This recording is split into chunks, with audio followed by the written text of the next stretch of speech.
and we are still waiting for student trustees to attend, and we will make a note of that once they arrive. And there's actually Trustee Nisha Thomas, who just arrived now. We'll start with our opening prayer. Please put your mics on mute, and I'll lead. And if you just follow along from there, start in the sign of our faith. In the name of the Father, Son, and the Holy Spirit. Amen. Blessed are you, Lord God of all creation, for it is from your goodness that we have this day to celebrate on the threshold of the season of Lent. Tomorrow we will fast and abstain from meat. Today we feast. We thank you especially for one another. As we give you thanks, as we give you thanks, we are mindful of those who have so much less than we do. As we share these wonderful gifts together, we commit ourselves to greater generosity towards those who need our support. And before we end our prayer, if we can say a special prayer for the people of Turkey and Syria who were hit with a second large earthquake, and also for the people of Ukraine. A Hail Mary. So together, Hail Mary, full of grace, the Lord is with thee. Blessed are thou amongst women, and blessed is the fruit of thy womb, Jesus. Holy Mary, Mother of God, pray for sinners, not the hour of our death. Amen. In the name of the Father, Son, and the Holy Spirit. Amen. So we're just negotiating two different screens here. To land acknowledgements. We'd like to begin by acknowledging that the land on which, and I just lost it. Sorry, everybody.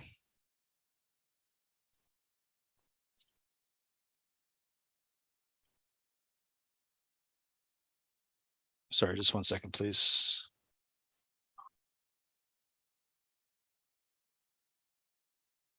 Max, can I ask you to jump in if you don't mind? No, can you hear me? Yes.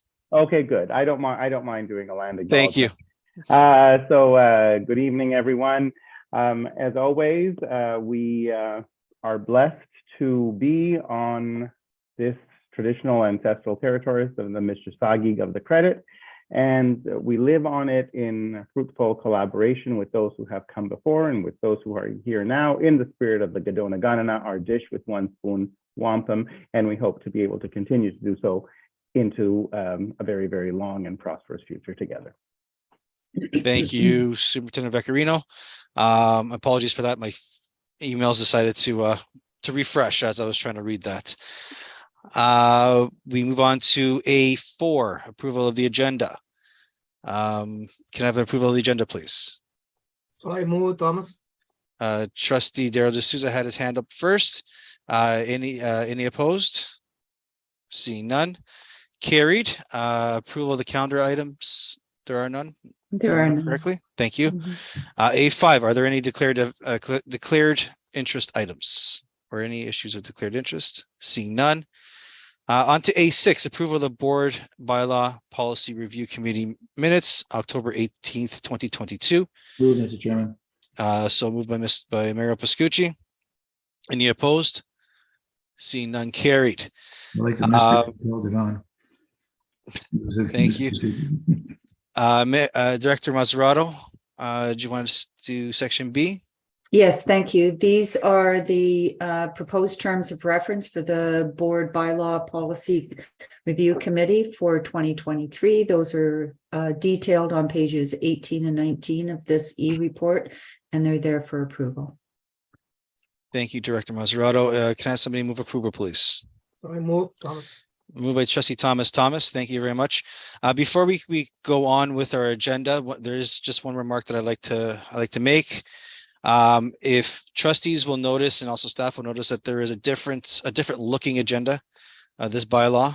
Typically, you would have the original bylaw or policy, the red version, if you want to call it, or the changed version, and then the final draft version for our approval. This time you will see just the original and the finished draft with no red marked version. Staff took direction from myself to see if we can streamline this some way and have less pages. And I'd be happy to discuss this with trustees going at either section K or section L of the meeting. So if all trustees are okay with that, we'll just continue on. Section C, there are no pastors' remarks. There are no awards and presentations. There are no delegations. Section F, updates, information reports for trustees for receipts. F1, regular reports. Is there Ontario Catholic Schools Trustees Association reports? Oh, sorry, I do apologize. Trustee Bruno Nanika, go ahead, please. Mr. Chairman, sorry. How will staff know, or how will we know that there's what the difference is in the report? Director It's just, is it in the items in blue now? Through the chair, for this evening, what staff will be doing is walking. It would have been identified in the report associated with the policy or the gap, but staff will also be walking trustees through those changes. As referenced by trustee Stefano Pascucci, it was in response to a request to try and streamline and not provide 3 copies. We'll work through the agenda this evening.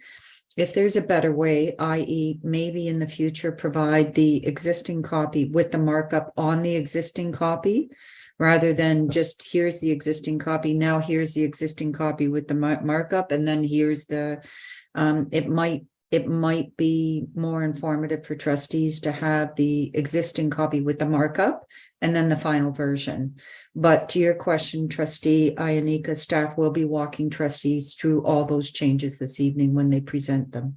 Yeah, I like the comment, Mr. Chairman, through you to staff, where the original is there, which I see, and then there's the new version. But if the new version had, unlike the markings, and I agree with you, having 3 copies is confusing at best, but having the new copy with the red, the changes just in red, or something that distinguishes what it is. Mm-hmm. Because you know, as you go through this, and I'm going through them, and I see what the original is, and then I go to the new version, and the new version is just there. You know, I mean, I understand and I appreciate the staff will go through it, right? Like that would be the plan. Yeah, I think trustee Ionika, going forward, we will probably revisit the way in which it's presented this morning or this evening. And again, I'll assure you the staff will be walking trustees through those changes this evening. However, I think going forward, I think revisiting, still streamlining, still only providing 2 copies, not 3 copies, but one of those copies should have markup. That's probably what we'll do going forward. So can I assume through you, Mr. Chairman, then that staff will say, because staff will say, well, in this, I mean, I'm just assuming that staff is going to go down this road, but you know, the changes are this, the changes are that, but if staff could indicate what page, yes, that way trustees that are following through in the agenda can actually go through to that page and determine and read it there or read it again there and see what the actual change is. Yes, staff are prepared to do that this evening, trustee Ionika. Perfect. Thank you so much. Thank you, Mr. Chairman. Thank you. Trustee Bria Corbett has a question as well regarding this. Thank you, Mr. Chairman, and it's yes to this point, and through the chair. Agreed with streamlining. I think it's that's helpful. I'm wondering though, maybe as an option, just throwing it out there, if it's possible to, if those 2 copies, instead of it being the original and the final, perhaps it could be the original with the edits and then the final. So you still only have 2 copies. I don't know if we actually need the original, if we can see a copy that has the edits included. And then the final, I would still like a clean copy personally, whether that's in the agenda or whether it's in the trustee portal. I mean, there's options in terms of where you want to include it. Well, we can discuss this if it's okay with everybody in section K or section L. Not to stop the conversation right now, but if we can just continue on, if that's okay with everybody. If not, please then voice your concerns. But thank you very much, Trustee Anik and Trustee Corbett, for your comments. Back to F1A, Ontario Catholic School Trustee Association. Is there a report for this evening? There's three, Mr. Chairman. There's no reports this evening. Thank you very much. F1B, good news items. Are there any good news items? Seeing none. On to G, no updates, information reports for committees for receipt. H1, policy 4.01, Catholic School Council Superintendent Brunton. Through the chair, I'm going to turn it directly to Superintendent Breton, and this particular policy begins on page 20 of your agenda. And again, Superintendent Breton will walk you through any changes to this policy. Thank you. Thank you, Director Mazzarato and Trustee Stefano Pascucci. Good evening, everybody, and continuing to the chair. The report being brought forth tonight is an update from a previous inquiry at a board's bylaws committee in review, inquiring about the communication for special education and advisory committee information being communicated to the level at our local Catholic school councils. Preliminary discussions amongst trustees was the position of a special education representative on local Catholic schools councils. Upon discussion, staff plan to take this back to bring a further update today. There is no change in the policy. However, just an update just with regards to how communication is going to be navigated through our local Catholic school councils. In the report, you will see found on page 20 that we do have a representative that is elected to sit on both CSAC and our SEAC committees. They do bring reports between the two committees on updates as they do attend both meetings.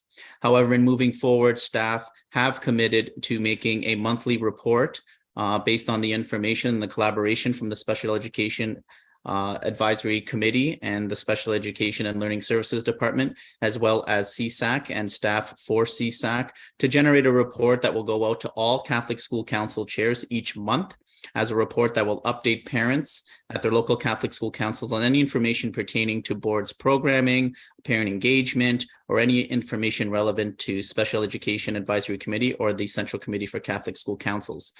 Those Catholic school council chairs then will share this information with the rest of their parent councils, our Catholic school council committee members, and the community as a whole. That concludes this report, and I'm happy to take any questions at this time. Thank you very much, Superintendent Brunton. To trustees, if you have any questions, please raise your hand or message me in the chat. Are there any questions? Seeing none. Thank you very much, Superintendent Brunton, for the reports. On to H2, policy 1.10, admissions, Council Beck. And through the chair, this was a request from trustees to bring the admission policy forward. We have not made any changes to it. It's simply being brought forward as a request from a trustee to bring it to bylaw and policy. Thank you very much, Council Beck. Well, thank you. Good evening. Through the chair, just to add on to what Director Mazzarato said, Superintendent Murphy will be bringing the same policy before you after this report to present to you some changes to associated gaps. So I defer to trustees as to whether or not you want to engage in a general discussion about the general policy now, or if you wish to wait to hear the changes to the associated gap after Superintendent Murphy presents. So I'm pleased to take your direction in that regard. Trustees, shall we defer to I1? Seeing no objection to that, thank you very much. Thank you, Council Beck. Thank you, Director Mazzarato. On to section I1, policy 1.10 again, admissions, Superintendent Murphy. I'm going to send it over to Superintendent Murphy, and this begins on page 28 of your agenda. Thank you. So through the chair, good evening. As Director Mazzarato has indicated, the report and the revision of policy 1.10 admissions starts on page 28 of your agenda, and you'll find the original document there. And the report on the revision of the accompanying gap to this policy, which is gap 105.8, which is assessments, newcomer reception and assessment center, NRAC. That begins on page 34 through 39 of your agenda. So those two policies and the gaps go together. The revision of policy 1.1 on admissions and gap 105.8 primarily focus on cleaning up the policy language and reformatting. Policy 1.10 is the admission policy that welcomes students into our Dufferin Peel family, particularly our ELL students and their families who are supported by NRAC, which is our Newcomer Reception and Assessment Center. Page 30 to 31 provides the original policy, and then the recommended draft follows on page 32 to 33, and you'll note that they're very similar. In section 2 of page 30, the recommended draft adds the age of the pupil. So that is not in the original policy. And in section 4, the language regarding Orthodox students and families has been clarified. This section is important to ensure the enrollment of the children and ensuring that the taxes from their families are directed appropriately to support our board. The other change in the recommended draft is the organization of work study permits into a separate section. So overall, it is a little easier for people to go through the policy and find the areas that they need. Gap 105.8 on page 34, the original, page 37, the recommended draft, addresses the Newcomer Reception and Assessment Center that is responsible for welcoming and completing an English and math proficiency assessment to assist our schools with placing our students into correct programming. We've extracted the quote from the pastoral care of migrant statement from the bishops from within the policy and put that at the top as a header to frame the sense of what the policy is about. The eligibilities for assessment remain the same. The GAP's language has been updated and reformatted to reflect current expectations and to make it easier to read. That concludes the report. If there are any specific questions, I'll do my best to answer them with the assistance of researcher Brad Kipper, who worked very hard in the formatting and the reorganization of the GAP and the policy. Thank you. Thank you very much, Superintendent Murphy. Are there any questions from trustees? Again, if you have any questions, please raise your hand or put it in the chat. Going once, twice. Thank you very much. So there is a recommendation that the board bylaw policy review committee recommends to the board of trustees that the revised policy 1.10 admissions be approved and enacted as amended. Can I have somebody move that, please? Trustee Anisha Thomas, thank you. Any opposed? Seeing none. Carried. Thank you very much for the report. I2, policy 5.3, supply chain management, executive superintendent Cherapaka. Go ahead, please. Again, this begins on page. Sorry, through the chair. This begins on page 40 of your e-agenda, and executive superintendent Cherapaka is going to present it. Thank you. And before you start there, Superintendent Cherapaka, I will do that next time, and I will put the page number. Thank you. Go ahead, please. So through the chair, the report will be presented by Superintendent Hester tonight. Thanks. Good evening, Mr. Chair. Passing along. For you, the report highlights are presented on page 40 of the agenda package. Policy 5.30, supply chain management, and the associated GAP 706, called supply chain management administrative procedures, purchasing and acquisition, are brought forward as part of our normal cycle for review. Now I'll just kind of highlight some of the highlights of the report itself, including some of the most substantial changes within the draft copy, which is kind of the marked up version. So for an overview of the changes, the policy itself hasn't undergone any content changes. It's very brief, as you can see in nature. GAP 706 is where all of the content and the requirements for the board to follow with our international and Canadian trade agreements and through our broader public sector procurement directive. That's where all of this is really contained. So within the GAP and the changes, that is reflected on page 67 on the version marked up draft. Language has first been enhanced throughout the whole document to help kind of provide clarity and better understanding with regard to public sector procurement and processes throughout the whole document, and a lot of cleanup and just language improvement. 4 specific changes. I'll start off with the principles of the supply chain management section. So this is on the very top of page 3 of the detailed final version. And it really notes in a more detailed rationale the why and the how for why DPCDSB procures its goods and services within the framework of the broader public sector procurement directive. Next, there's additional details were also provided in the criteria section for award to better explain how bids are evaluated. That is on the top of page 4 in section A. There's 2 bullets there. Number 1 highlights how awards are given for just tenders themselves, and that is awarded to the lowest compliant bid. So again, very, very specific, clear language on how a compliant vendor will be awarded. And then number 2 section is more for specific awards, such as a request for a proposal and RFP, where award is given to the compliant bid whose overall scores are the highest points, as noted in the scoring criteria communicating as part of that bid. So it has to be a compliant bid as well. A new section further down the documents, so it's page 16 of the draft version, 6th paragraph down. We broke out and made a new section tied to vendor performance and evaluations and associated processes. It's really just to make it much more clear on the feedback that we accept on vendor performance, how it's documented, especially also tied to construction projects.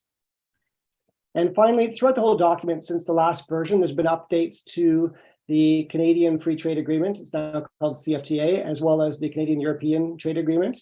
So we had to update references to those international trade agreements under which we have to operate. So at that point, so those are the most significant highlights. Again, there's other language updates throughout the document, but Mr. Chair, I'd be pleased to answer any questions of the board before we look to the recommendation on page 41. Thank you very much. Are there any questions? I have Trustee Darrell D'Souza. Are there any other questions? Any other people who would, any of the trustees would like to have any questions? See none. Trustee D'Souza, go ahead, please. Oh, Thank you, and Mr. sorry, Chair. Trustee Harman-Devoria as well. Thank you. Go ahead, Trustee D'Souza. Thank you, Mr. Chair. Through you, I just had a question. I heard Superintendent Brian Hester mentioning that there were changes on page 16 with regard to vendor performance.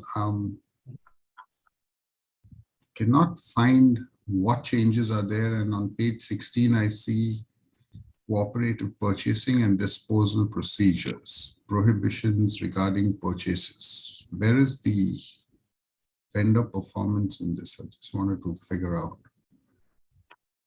So through the chair. That's page 82 I'm looking at, which is GAP 706, page 16. It's on page 82 of the agenda.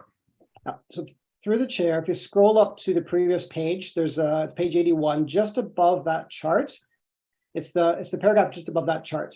So before it was a very, very small sentence just about supplier performance. We've broken that out to provide a little more detail there to say the performance must be managed and documented, and any performance issues must be addressed. And there's also documentation there about construction projects specifically from recommendations we had from our regional internal audit report from one of the previous REIT auditor cycles. It was a very, very limited paragraph before. We've kind of expanded that just to provide more clarity and detail on how we document performance management issues. Okay, so it's construction vendor performance. That's pretty elaborate, I see.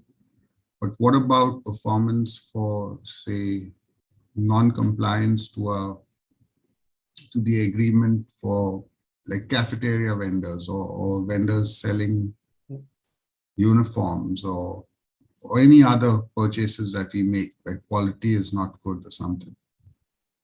Through the chair, that's covered in the same paragraph. So if you kind of split it into 2 parts, the first 2 sentences are talking about regular goods and services we have, and then the second 2 sentences are specific to construction related performance.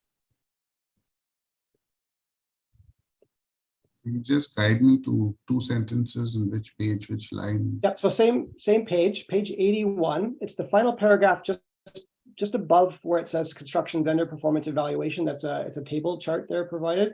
So the paragraph just above that, there's the very first two sentences are just speaking to general goods and services. So specific language is supplier performance must be managed and documented, and any performance issues must be addressed. Vendor performance evaluation form must, and it says, shall be completed by the appropriate user group to document performance concerns. And then the second sentence, or the third sentence rather, is very specific to just construction projects itself, because there's more detailed requirements in terms of the construction feedback that we receive. Essentially, this paragraph covers all performance management issues we have and how we document them. Manage and document.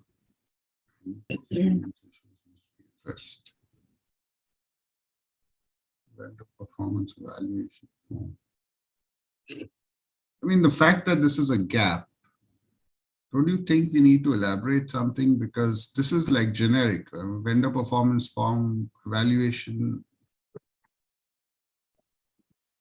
form must be completed by the appropriate user groups to document performance concerns.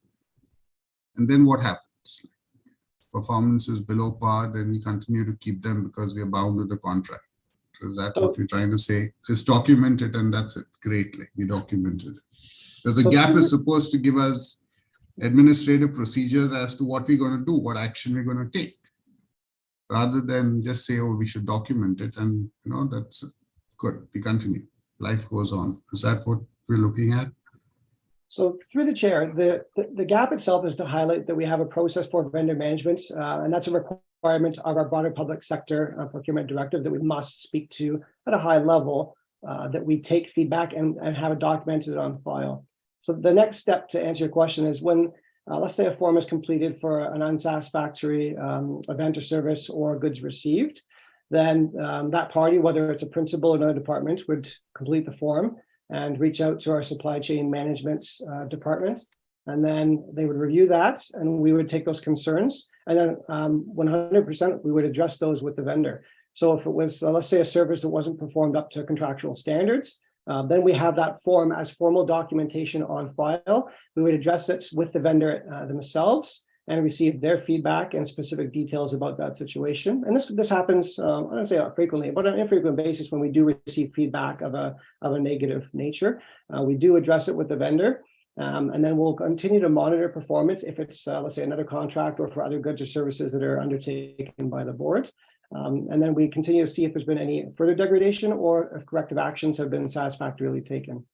To your point, if it's something that's quite severe, that documentation is then on file. If it is something that is contractual in nature that's not been met, then there are steps we could proceed with to either, let's say, terminate the contract if it was that severe, and then that would lead to the next steps on the next procurement cycle. If we need to, first of all, if it's continuing, go to another vendor that we'd have on file if appropriate, or the next cycle of procurement, then that bidder could be excluded from procurement if they have not satisfactorily met our contractual obligations. It depends on the nature and the scale of each event, but we have to start with being notified by the particular department or school on the nature of the issues and have that formal documentation on hand so that if we are reviewed in our compliance procedures, that we have documentation on exactly what the steps we've been following there.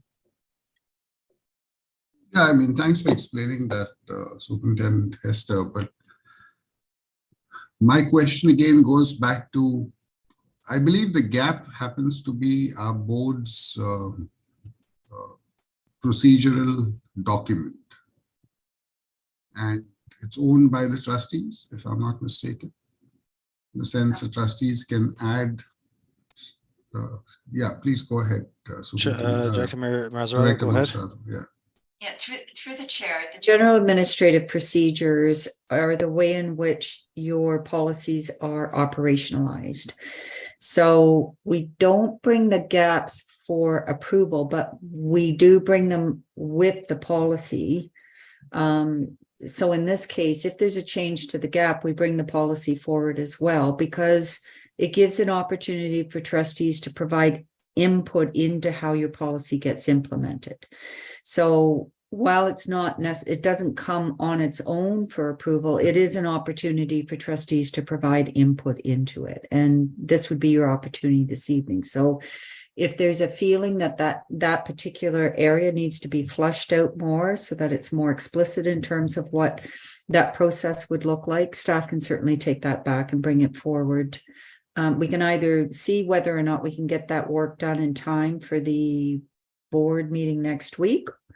If not, we'll bring it to we'll bring it forward at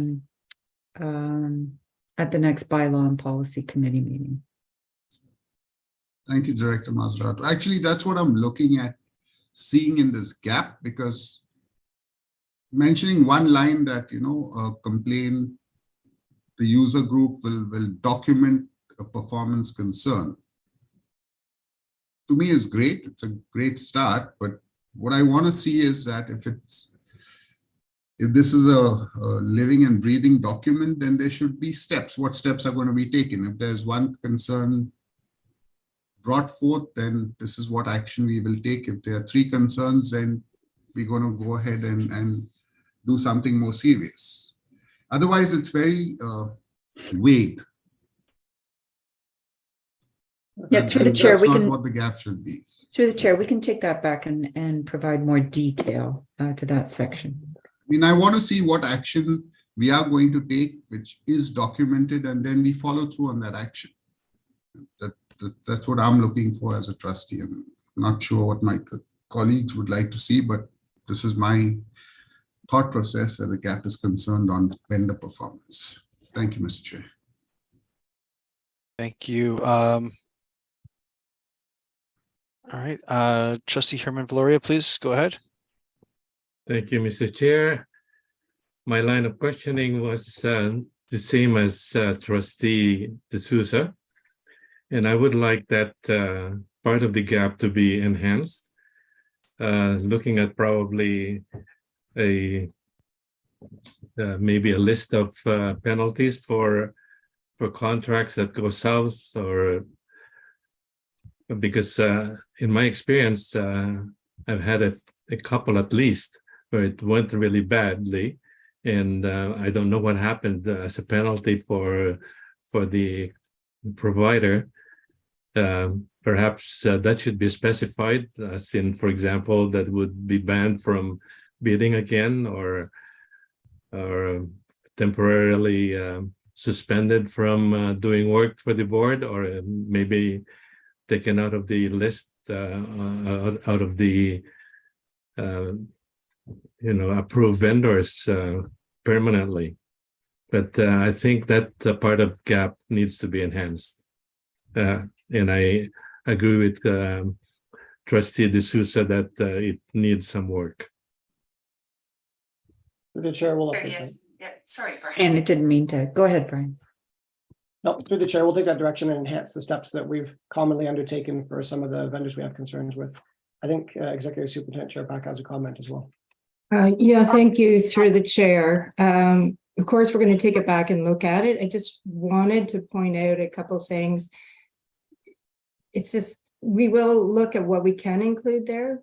Sometimes the steps you can take depend on what the actions or the severity of the non-adherence to the contractual obligations are. So in trying to make a list of what those might be or come up with a step-by-step process, you're never going to capture what those situations could be.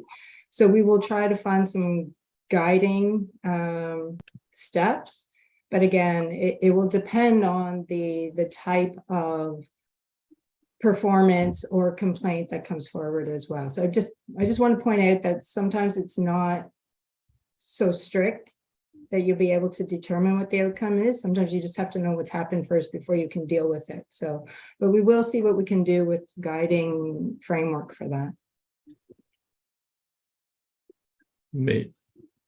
Thank you, Trustee Herman Valoria. Do you have any other questions? Well, I would like to respond to. Of course, go ahead, please. Actually, sorry, just before you do that, sorry, I'd just like to note that our student trustees have arrived as well. So if we can make that note in the records. Thank you. Sorry, Trustee Valoria, go ahead, please. Well, I have a specific example, which probably we shouldn't be discussing, but I can relate that to Superintendent Jarapaka after the meeting. Sure, that would be great. Thank you.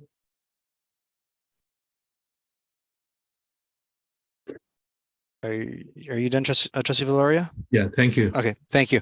I have Trustee Bruno and Nika. Are there any other trustees? Yes, Mr. Chairman, Mario. All right. Trustee Bruno and Nika, go ahead, please.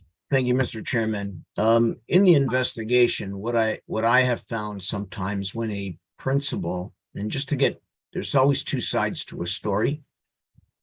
I would have a parent complain or a principal complain about where the snow is being put. And I use one that's common for almost every school. But when you get so much snow and you have no place to put it, where would we expect the principal to put the snow? And so now you have a principal that complains about where the snow is. They address it, but snows and there's no place to put it. So unless we, and that's just an example, there's got to be a full investigation as opposed to somebody complaining. That's strike number one. Somebody complaining again, that's strike number two. Somebody complaining again, it's strike number three. Depending on what the issue and the severity is and the investigation portion, because sometimes it's not really the contractor's fault. And sometimes it you know, as Trustee Valoria indicated, it truly is. But I'm assuming, knowing staff, that we would be doing not because the principal says so, it's what happened. Because it would take a lot of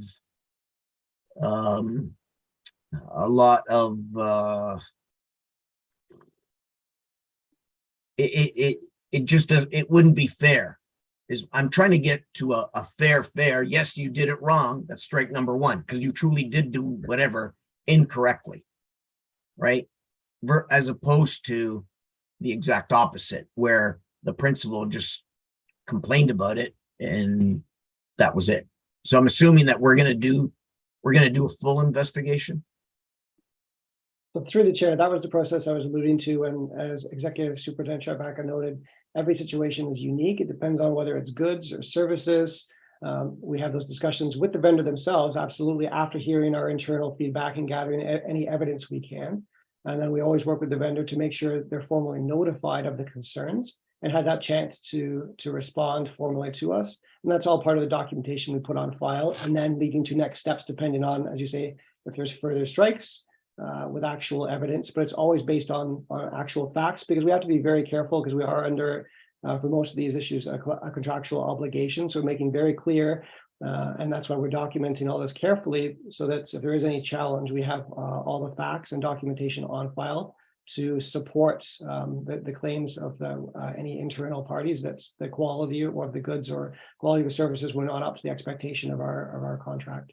And one other point I can make is, whenever we have a vendor that's won a bid through either tenders or through requests for proposals, there is a contract between the two parties that we both must live up to. So there's always a give and take on both sides there, but it does explicitly state in there some, I guess you'd say, penalties for any non-compliance or for quality issues. And that's what we always are guided by, is that contract. But it's a good idea to enhance kind of what we have here, just to kind of maybe spell out some of those ways that we are obligating under our contract, or making vendors known that there are steps available that the board will take if they're not conforming to the proper performance. Thank you. Thank you, Mr. Chairman. Thank you, staff. Thank you, Trustee Anika. Trustee Mario Pascucci, go ahead, please. Fine, Mr. Chairman, thank you.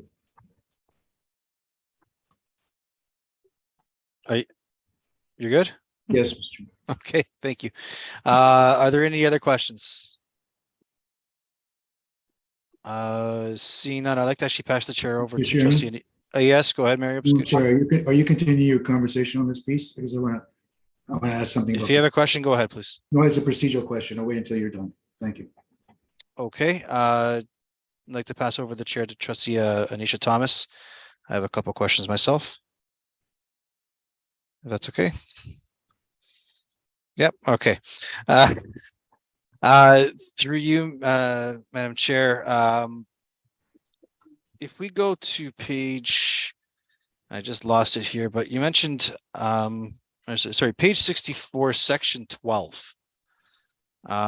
There's actually a mention of a procurement card. It does mention a specific bank and a specific company. Is there a reason why it is set up? Why we are mentioning a specific bank with a specific credit card company? Through the chair, I think that page is the original version. Oh, sorry. Then you are right. Hopefully, because we did look at that and did consider removing that as well. So I believe on the draft version that was kind of walked back a bit to make it more generic. Okay, thank you. And the draft version would be on what page, please? I'm trying to find that one. I'm trying to find that as well. Section 12.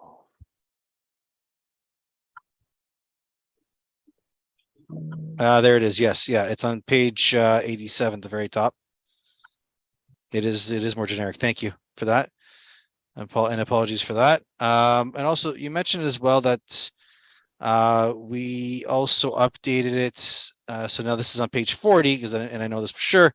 Gap 706 at the very bottom there, you mentioned that final updates have been made to reference the most current Canadian and international trade agreement frameworks. Besides this, the CFTA, what other trade agreements are we mentioning there?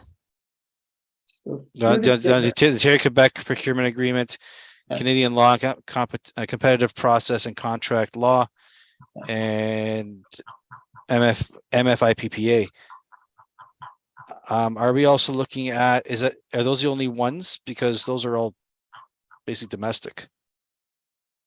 So through the chair, the domestic ones are the most important ones. So it used to be called the Agreement on Internal Trade, AIT, but since the previous revision, it was renamed to be the Canadian Free Trade Agreements. Ontario Quebec Procurement Agreement just had a slight nuance change, but that's another subset within Canada. And then outside of that, there is most recently, several years ago now, was the addition of the I think there's a Canadian European trade agreement. I think there's a longer name, but there's very specific requirements, again, kind of internationally with the European Union that we must follow as well. Both agreements really provide the framework for the dollar thresholds under which government institutions through the broader public sector procurement directive then have to follow. So if there's tweaks on those, that's kind of what we have to look to see if there's any internal changes. There were no changes to our dollar thresholds, but that's the most recent international trade agreement that was created, under which our government procedures must be updated, and our local policies and procedures as well. I understand. Thank you. And is CETA, the Canadian European Trade Agreement, mentioned anywhere in this document? So, or is it just a catch-all? Yeah, through the chair, there's already quite a list there. So we try to update the most relevant ones, but in behind the scenes and working with the ministry, they provide guidance on any changes under the broader public sector guidelines to any frameworks that we must have. Like I said, the dollars didn't change last time, but they notify us, okay, there's another agreements in place. These are dollar thresholds that must be adhered to. One of the changes, for example, also is that, or not the changes, but the standard is you must post all bids kind of openly. So anyone from a European framework or in Canada can respond to our bids. So that's what we always make sure that we do that already, but we have to make sure that if there's any changes in those international agreements, we have the same compliance available to us. Okay, but and that's fine, but I don't see our most recent one, the Canadian US Mexico trade agreement, CUSMA. Through the chair, I'm not sure if it's been fully ratified or pulled down. It's been ratified by all three countries. Correct. Actually, 3-4 years ago. Right, but through the chair, there's no change under NAFTA. So within the trade agreements that we reference, the government will suggest to federal government, to the provincial government, here's the frameworks we must operate under, whether it's kind of internally or externally. NAFTA has never been referenced in terms of any specifics about how we procure goods and how we post them. So there may be agreements between, I guess, governments themselves on limitations of what you import or export, but there's nothing affecting in terms of how we proceed and how we post our goods and services for bids from outside parties. If there was, then the government would have specified these are the agreements and here's the specific sections that we have to follow from our internal government. So at this time, there's no impact from that, but you are correct. That was another trade agreement internationally that we have to follow through North American standards. Because there's quite a few changes on that one, but if it doesn't affect us, then we're fine. So, Correct. well, directly, it affects all of us, but if it doesn't affect our procurement, then that's fine. Correct. Okay, thank you. Thank you, Superintendent Hester. Madam Chair, I'm done. Thank you. Okay, thank you. Are there any other questions? Mr. Chairman, Mario. Okay, Trustee Mario Piscucci. Go Through ahead. you, Madam Chair, I believe we're done with this particular issue. I want to move forward regarding this, not this issue, but the procedural side of it. Then I'm going to speak to Marianne for a second, if I may. Okay. Okay, Marianne, recognizing there's some changes that have been requested by the board. I'm sorry, I should put my voice. Recognizing that there were some questions that were requested by the board. Before we had, you approve or disapprove, how do we move forward on this now? Do we just recognize what the trustees have asked and we incorporate the discussion so that when it comes back, how does it move forward? Because in the past we'd say, come and bring it back or what have you. So this way here, we basically are tracking it. It seems too open-ended right now for me. Through the chair, it would be captured in the minutes and the direction, even the responses from Superintendent Hester, who had identified we're going to take that gap back and we're going to do further work on it to reflect the suggested changes that trustees have put forward. I know Trustee Valoria and Trustee D'Souza both had suggested really beefing up that section on accountability. So we'll bring that back we'll bring it back to the next bylaw and policy. I'm more interested in terms of procedure to make sure it's open-ended, not open-ended, so there's recognition. But if you said that's being recorded in the minutes, that's more than enough for me. Thank you. Thank you, Mr. Chairman. Okay. Are there any other questions? Seeing no more questions, I'll pass the chair to Trustee Stefano Piscucci. Thank you. All right. So on to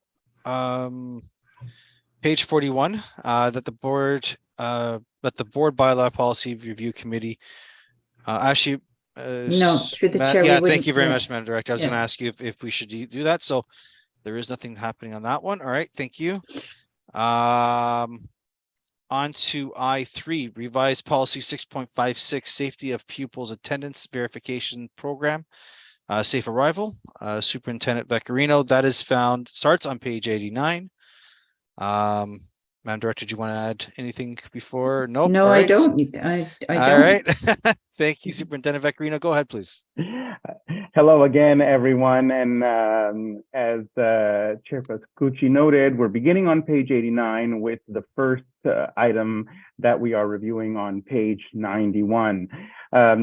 This item is coming forward to trustees as part of our regular cycle of review. I have sometimes used the phrase, it is a cleanup item. We are aligning language in this policy and aligning formatting, because we are working, as trustees are aware, towards standardizing our policies to make them easier to follow for those who access them on a regular basis. Like other school boards, we are required, and indeed already have in place, an attendance verification program, sometimes called a safe arrival program, as well as a related program on closing of schools or early dismissal, particularly, and this is enacted on the basis of inclement weather. In terms of the changes that have been made, and if you follow, because the changes are relatively minor, again, in terms of language and formatting primarily, with one exception, which I will outline specifically in a moment. Should you have any specific questions of a specific nature, researcher Kathy Russell-Kwan is with us this evening, and she'll be able to direct you to the specific language, although we may need some time because in Zoom it's not always easy to share our screen. We are required, as noted, based on policy and program memorandum 123 to have a safe arrivals program, basically so that we can work to follow up on and explain unexplained absences in the arrivals to school. What we have done in this policy, as I said, is updated our language to reflect more closely the requirements in the PPM. We have also updated the language because when this PPM was first contemplated by the ministry, attendance was taken on a manual basis, whereas now we do attendance electronically. So no changes whatsoever to our practices. If anything, our practices are stronger because they're faster, but we do reflect the fact that we have an electronic collection tool to support us in this regard. And we have also ensured that there is full alignment between elementary and secondary school practices because safe arrival is crucial in secondary schools as well. Should there be any questions on anything that I've said, I'd be glad to take them. And as I said, there is a recommendation for consideration by trustees on page 90, which is the second page of the report. And Kathy and I are more than happy to take any specific questions. Thank you, Superintendent Vectorino. Are there any questions by the trustees? Seeing none. All right, on to the recommendation. Oh, sorry, Trustee Herman-Valoria, go ahead, please. I was wondering, through the chair, whether they have any statistics on the use of safe arrival in elementary and secondary. Is it how is it being used now? 100% or 90%, or are parents still calling in the old way, absences and so on? Through the chair, we don't collect those statistics. Trustee Valoria, I would say that from anecdotal information that I have received, there are a great preponderance of parents are using an electronic format, but are there people who still call in the absences? Yes. And we don't discourage it because we want the information however we get it, because it's important for student safety and in terms of reporting back. Appreciate the suggestion though, and we will review internally whether or not we're able to provide those statistics at a later date. Thank you. Thank you. Are there any other questions? Trustee Corbett, I have you next. Anybody else? Go ahead, Trustee Corbett. Thank you, Mr. Chairman, and through you. I can share as a parent with 3 children in our board. The school messenger system through the app is a great tool parents can use. It's an electronic way they can report an absence in advance.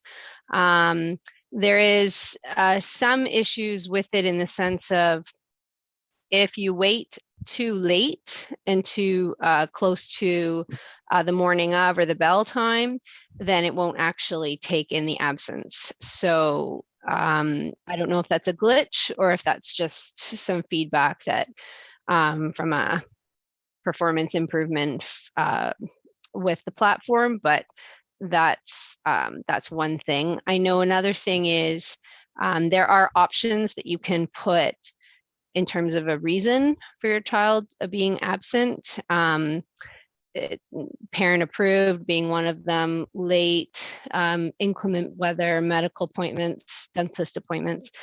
From the feedback I've heard from schools and school administrators, they find the options that parents sometimes put in, if they just put in parent approved, it doesn't give them any information in terms of that the school may want to know in order to follow up, for instance.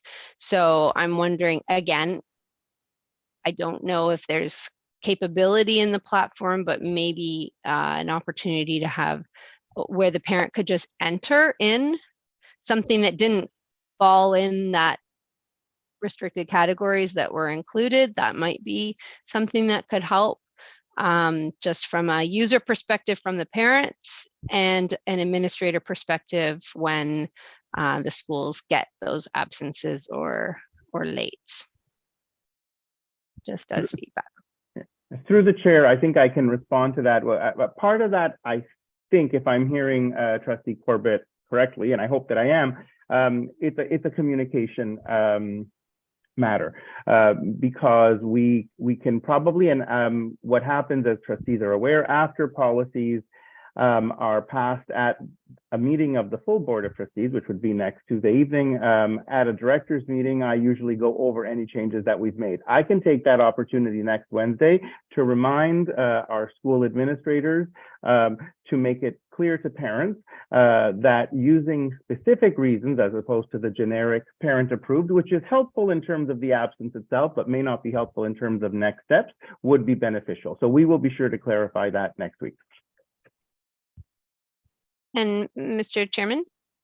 Of course, go ahead. You have the floor. Thank you, and through you, thank you, Superintendent Veccarino. I think one of the limitations with the platform is there is not an opportunity to enter in a reason if it doesn't fit the check boxes that are already there, the pre-existing reasons. So that's, if the schools are interested in having more information, assuming the parents are willing to provide it, and the parents don't want to lie, but they want to be able to enter in an accurate rationale for why the student's going to be late or absent, then if there's a field where they could enter in a text box that limited number of characters, for instance. I don't know if the school messenger platform has that capability, but that's feedback I've heard from parents and administrators that just would help the usability of the platform. That's easy for us to follow up on, Trustee Corbett, and through you, Mr. Chair. So we will do so in the next few days. Thank you. And then through you, Mr. Chairman,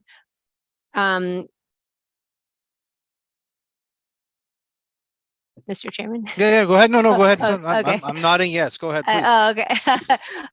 Thank you, through the chair.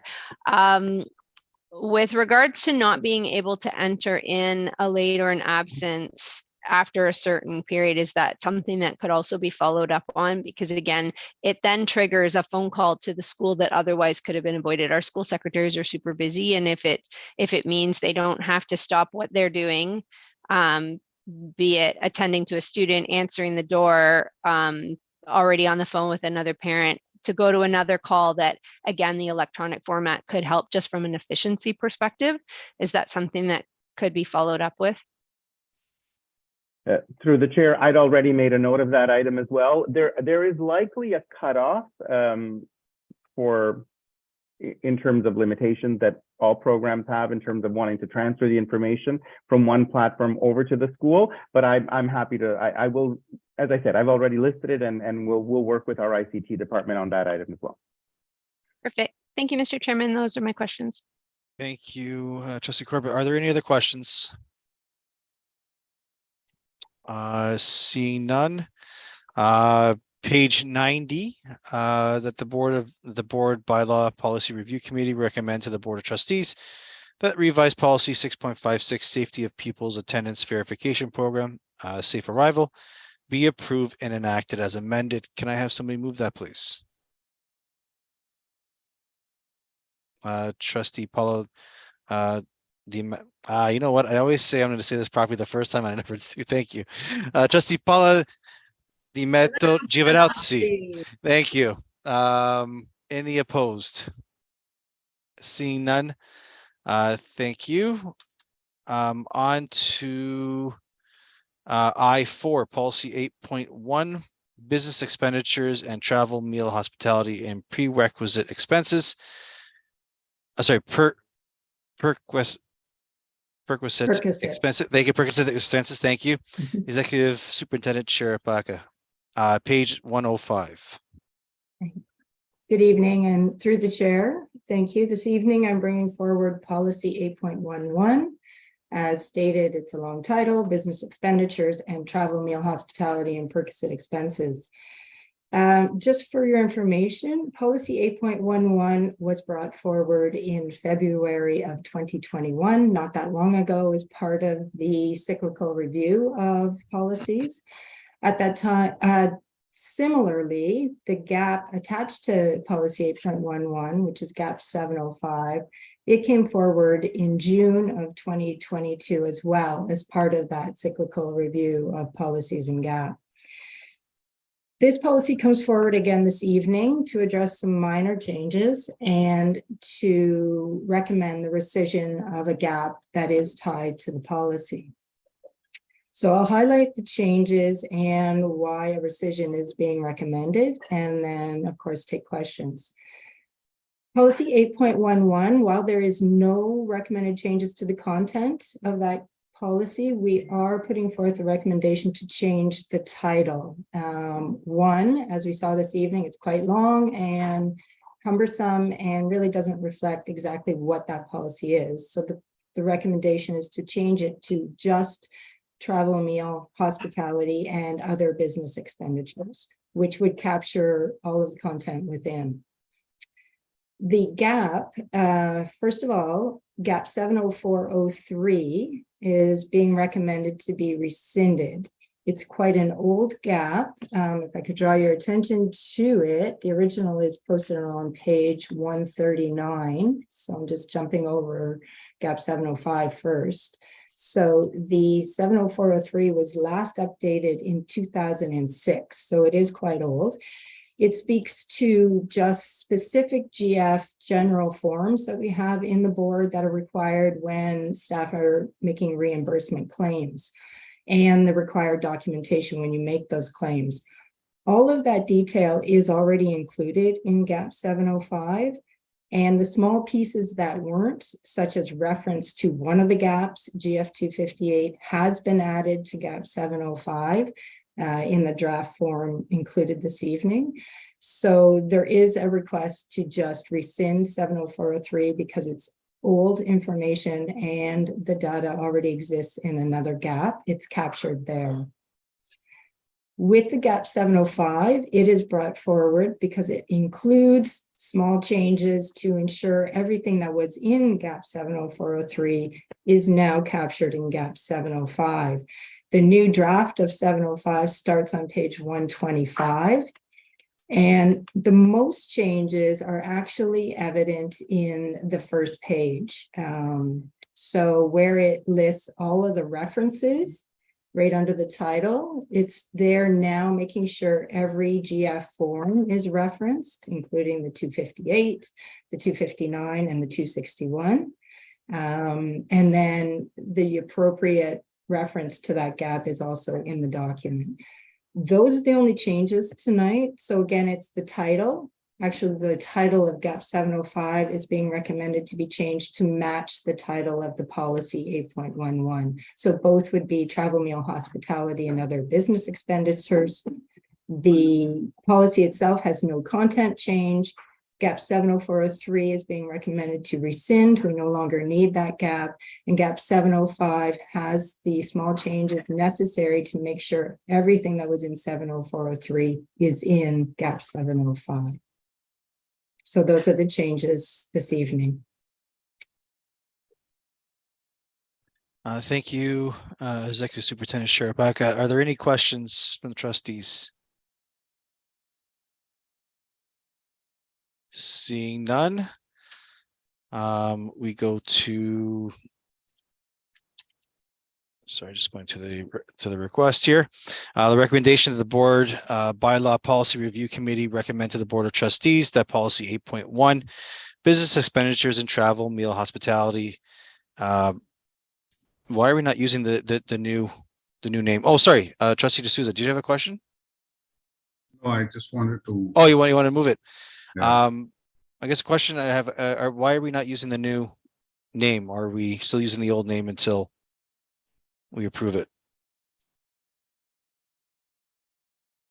Through the chair, that's a good question. I assumed it was captured by saying be approved as amended.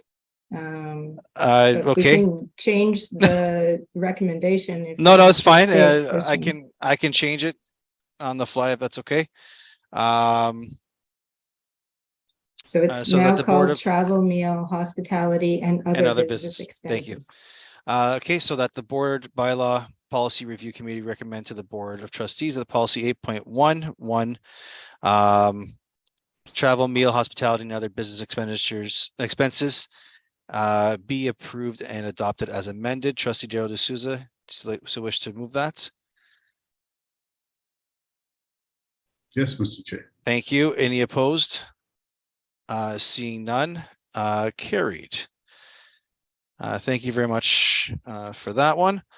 On we go to I5, revised policy 9.04, delegation of authority, Superintendent Veccarino, which is on page 142. Hello again. Report is on pages 142 and 143, and then the attendant documentation begins on page 144. Another minor item being brought forward as part of our ongoing cycle of review, and one that we had hoped to bring to trustees but didn't get to it when all of our safe schools policies were reviewed.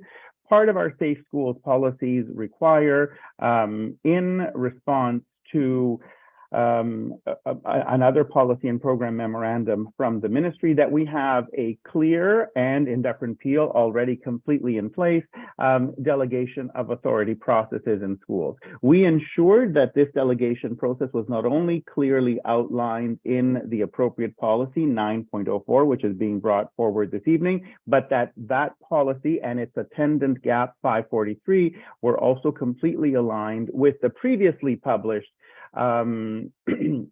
progressive discipline and with the previously published progressive discipline policy. So the new policy that's being brought forward to you the gap that was amended as part of the policy that's being brought forward to this evening aligns it to the progressive discipline gap that was brought forward, as trustees will remember, last year. Again, Council Beck and I, together with researcher Russell Kwan, worked on this. Happy to take any specific questions that you might have. Otherwise, would ask for you to consider the recommendation on page 143 of the report package.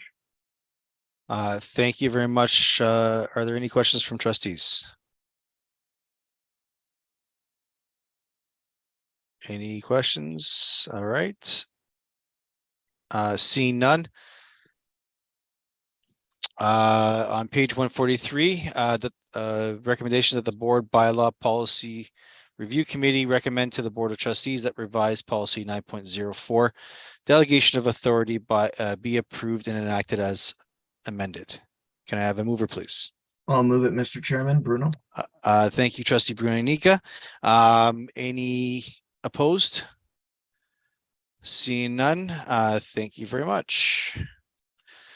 Onwards, we go to section J. There are no notices of motion. K, additional business. At this time, I would like to actually open up the conversation on how we would like to see the agenda going forward. Through the chair, that wouldn't be under additional business. That should be under just questions asked of. Okay, thank you. Wouldn't be under additional. Yeah. Okay, thank you, Madam Director. So no additional business under section K. Section L, questions asked of and by trustees, and we can have that conversation after. Are there any questions? Mr. Chairman, one for all right then. So I have Trustee Bruno Nica, Trustee Mario Pascucci. Any other questions? Anybody else have any other questions? All right, Trustee Bruno Nica, go ahead, please. Thank you, Mr. Chairman. Just can staff give us an update on when the procurement presentation, how that's coming along for presentation? Has a date been determined yet? So through the chair, not in front of me, I believe we have targeted mid-March. I'll follow up and get the exact date for you and send it out to all trustees so you have the date, but we'll also be sending out the invitation and advertisement for that evening as well. But I'll get it out to you as soon as possible. I don't think I have the exact date, but it is mid-March. Okay. And one of the things that I'm noticing, Mr. Chairman, through you to Director Mazzarato, all of a sudden, the calendar is significantly populated with meetings before meetings, and some of them start at 5, some of them start at 5:30 that run into 6:30. Is there a reason why all of a sudden, and there's one even in early March before administration and finance on the cafeteria. Is there a reason why all of a sudden we're populating the calendar prior to, because like, I don't know about my colleagues, but at some point I got to eat. And I'm finding it, I'll be quite honest with you, I'm finding it quite challenging. Trying to respect being here because I want to know what's going on, but at the same time, having to eat.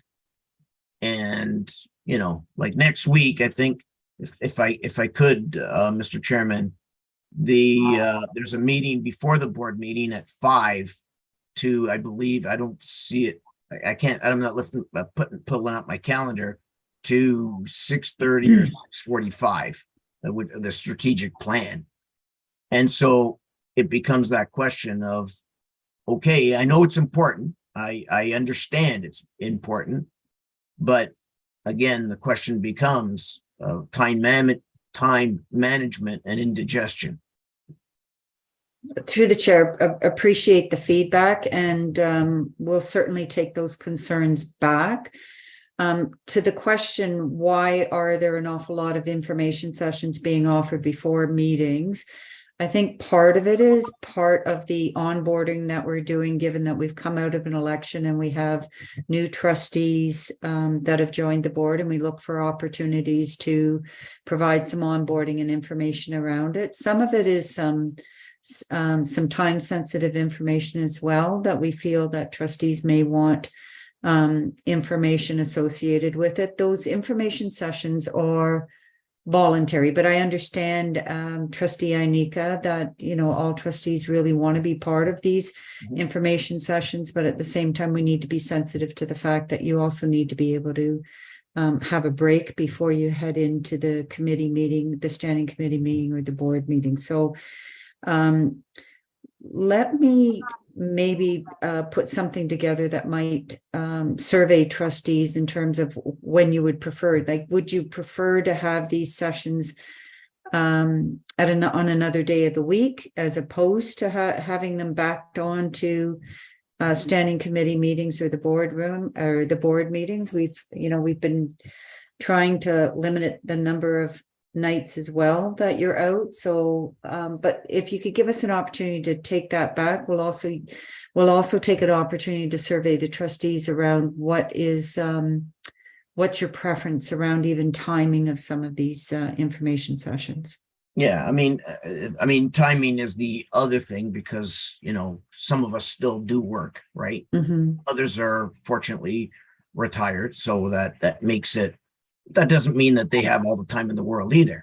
Right. Some people say, geez, I don't know where I had time to work before I retired. Right. So I get it, and I understand, but I don't have an issue with the meetings. I think that they're relevant. I think that they're extremely important. The one that we had pre tonight, and next week, and the week after that, you know, they all are, but again, it boils down to indigestion or, you know, I don't know if staff has, or if we can, and I won't say that I know the procedures well enough to be able to say why it wouldn't or couldn't be part of the standing committees that we have.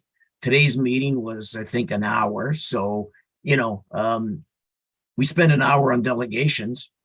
And, you know, for me, it you know, like in some of these instances, Marianne, with all respect, I want to be there. I may not need to be there, but I find that when you hear something, see something, and then have feedback from the rest of my colleagues, I get a different perspective on their point of view versus the point of view that I had. and it kind of creates that, geez, I didn't think of that scenario. So, but again, when we started it in January, I was okay, and then it became more frequent, and now again today I got an invite for another meeting in March, or it was today or yesterday, one or the other. So if staff could do that, I would appreciate it. Sure, we'll take it back. Thank you. Thank you, Mr. Chairman. Yeah, that's Another question? No, I'm good. Thank you. Okay. Trustee Mario Pascucci. Thank you, Mr. Chairman. It's been a thing that I've been trying to do, and staff's been really, really good keeping everybody up to date with what's happening. I'd like to ask, I guess, Daniel, if I don't need an answer tonight, but I'd like you to consider it and come back to me with a response sometime next week or soon after that. I have a couple people from the community asking the status of St. Sophia and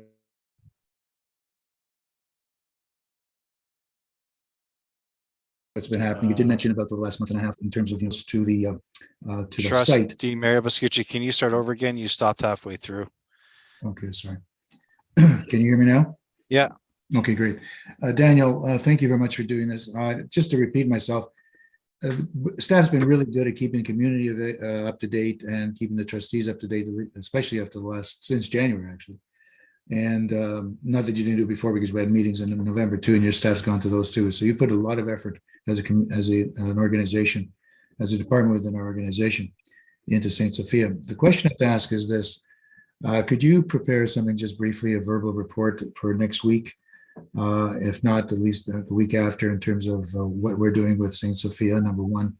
And number two, can you take a look and see what the numbers are like for the Etobicoke community, the Byzantine Rite schools? I understand they're bulging in terms of busy, they're really getting very busy. So if you can do that, it'd be appreciated. If you want to add anything else, feel free to do so, Daniel. Thank you. And this is through you, Mr. Chairman. I apologize. So, thank you. Good evening, everyone. And through the chair, we can provide a verbal update. There's not much more to share than what has been shared already. We've as everyone would be familiar now, we've capped the school. So anybody that's in the school remains in the school. We've capped every grade at 60, and those grades that are over 60, because there's existing registrations, will stay there. So nobody currently at St. Sophia is impacted at all by the cap. Trustees may recall that we had JK registration, which closed at the end of last month, and we had 58 students, so we were under the cap. And we have two other grades, I believe, SK next year and grade 7, where there are a couple spaces left.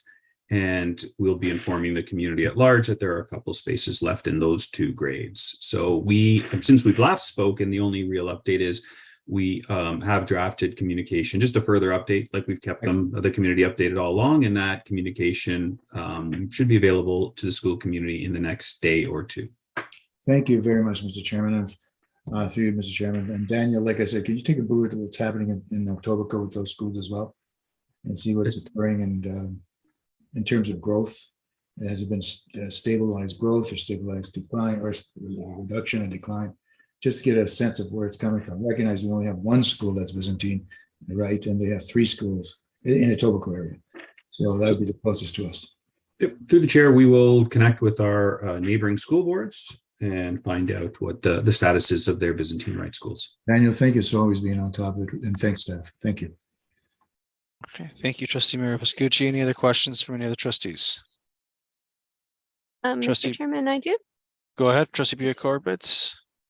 And through the chair, I've just had some parent questions regarding our policy around the cold weather, on the limits and the exposures to cold, with wind chill regarding -25 as being the cutoff for children to be kept indoors, and then -20, I believe, or colder with the reduced recess times. I understand our policy is informed by Peel Public Health. I believe it's a bit outdated, because our last policy, at least regarding safety of pupils, weather guidelines for recess and lunch breaks, section 500, gap number 502.14, was last updated April 28th. 2014. So through the chair, I'm just wondering if staff could maybe follow up with Peel Public Health, see if there's been any updated or revised guidelines, and then if through you, Mr. Chairman, if that policy could be brought forward at an upcoming policy bylaw meeting, committee meeting. Through the chair, we can do that. Thank you. Thank you. Any other questions? All right, seeing none. Madam Director, I guess we'll open up, I guess, pose the question to the Board of Trustees regarding the current format that we have today for the board, for the bylaw and policy committee meeting. I'd like to open a discussion on if trustees are okay with this or if they want to change it.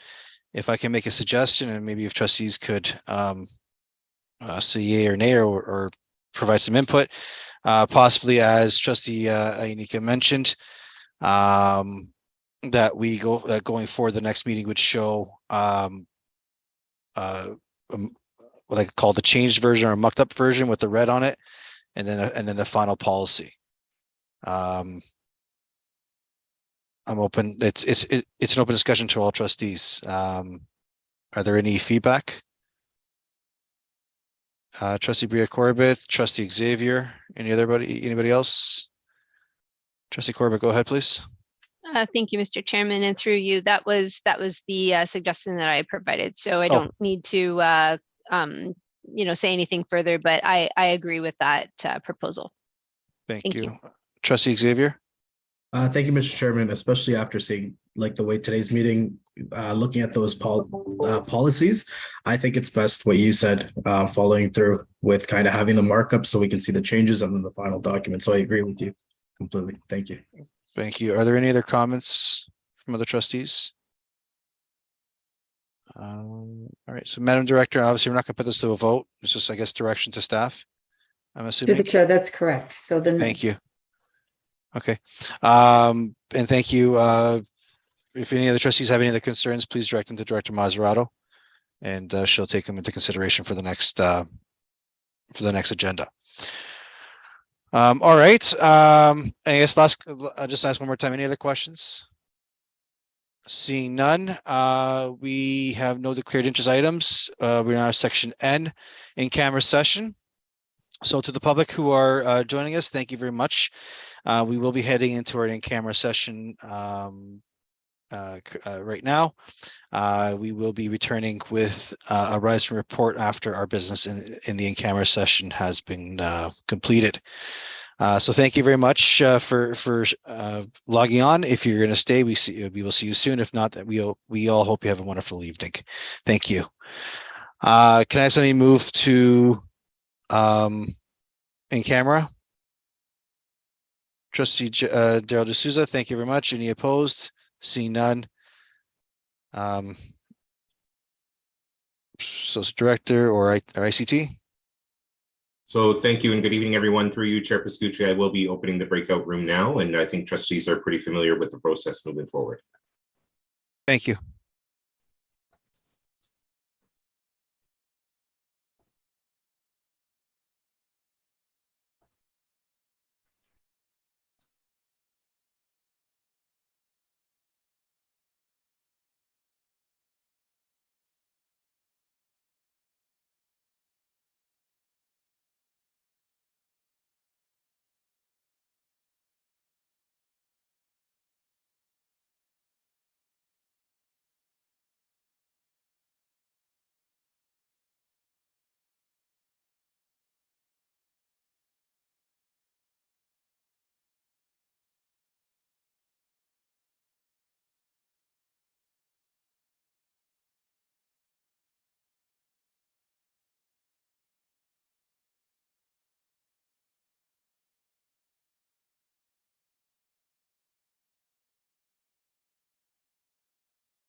Okay.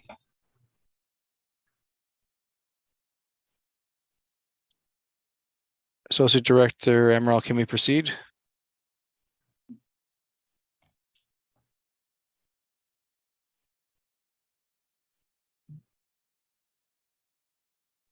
Yes, Mr. Chair. Thank you very much. Can we have a rise and report, please? Vice Chair Thomas, Nisha Thomas. Okay, so the in-camera report is the approval of minutes from the in-camera session of the Board and Bylaw Policy Review Committee meeting on October 18th of 2022. Perfect. Thank you very much. Can I have somebody move that, please? Thank you, Trustee Bruno Anika.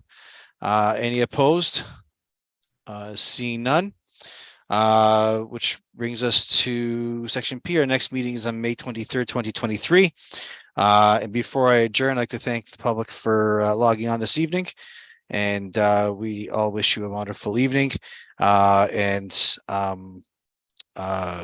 a season of Lent with reflection going forward. And I guess also a happy Easter as well, because our next meeting will be after Easter. So thank you very much. Can I have somebody move adjournment, please? Trustee Mario Pascucci, thank you very much. Any opposed? Seeing none. Good evening, everybody. Good night.